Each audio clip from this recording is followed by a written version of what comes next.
this video. In this video, I will read you a story that I wrote, and it is fiction, but but some parts happened to me. Okay, so the title of the story is "The Dreadful Hurricane Sandy" by Anika Babala. Let me read you the story. Melody hated rice and beans, so why was she eating them? I don't know. Ask Mom. They were sitting at the dining table watching CNN. Melody finished her dinner and washed her hands. As Melody brushed her teeth, she wondered what felt different. Then she realized the lights were flickering. Oh, who cares, she thought, and she walked away. When Mom was kissing her goodnight, suddenly the light turned off. Her mind started racing. Could this be why the lights were flickering? What was this even called? Then the lights came back. She was relieved. Gotcha, exclaimed Dad. Apparently, Mom was pretty startled, too. The next day at lunch, the stove stopped working. Melody asked why, but Dad said it was fine. At dinner, something weird happened. Some of the lights stopped working. Then, just then, all of the lights stopped working. She counted to 3, knowing Dad would turn the lights back on. 1, 2, 3. Nothing happened. She counted 1, 2, 3 again. Now she was scared. Melody had no idea what was happening. She decided to demand her dad to tell her what was going on, or she would steal Mom's phone and Google it. Melody strolled into the living room where her parents were, but she didn't have to ask. The answer came out automatically. I think, her mom told Dad, we should sleep at the office. It has backup power there. Dad agreed. Then Melody blurted, but I've never been to your office. How will I sleep there? But she never got an answer. Just pack your pillow. In the car, Melody was a whirlwind of emotions. She was a tiny bit excited, mostly scared, and a little bit nervous. After all, she was only 4 years old. She had the right to be afraid. Usually at this time, Melody would be snoring, but for some reason, she was wide awake. The dark night made her think the woods was having to sleep at their dad's office too. Melody thought her dad's office would be a little more big and grand, but she was fine with this too. It was actually better because now she wasn't afraid.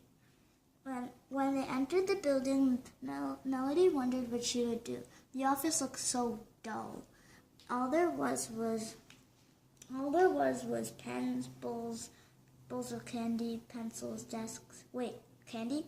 She raced over to one of the desks. She found the bowl full of lollipops with one lonely chocolate coin. She carefully picked it up and unwrapped it. It was a mix of white chocolate and milk chocolate.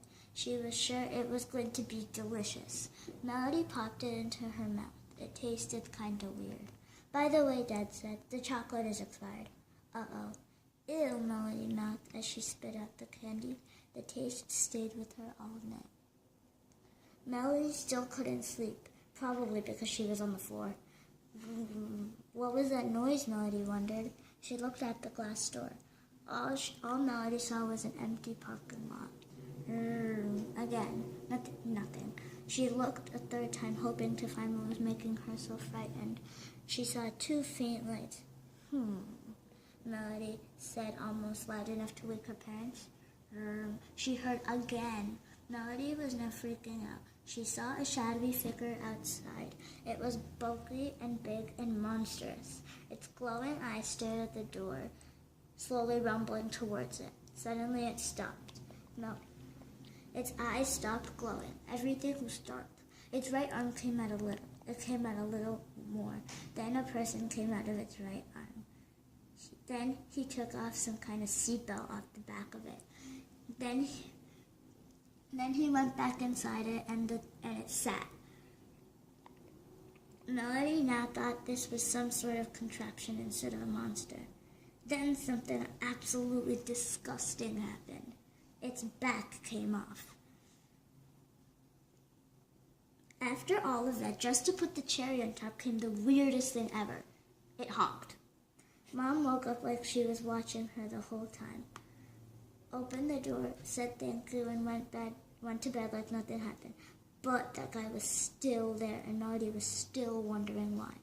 When morning came after forever, Melody was really sleepy. They really just packed up and went out the door. It was only 6 a.m., so no one came to work yet. There was something unusual about the parking lot. Oh, right. There are 2 cars instead of 1. Wait, one of the cars looked like the thing's back. Oh, who cares, she thought, and they drove home. Melody was disappointed. She was going to have her first sleepover with her cousin, but they just have to have something called a power outage. Honey, it's okay, Mom soothed. Yeah, I guess, Melody trailed off. But the best part of the night, she thought, was the chocolate. And that was my story. Do you like it?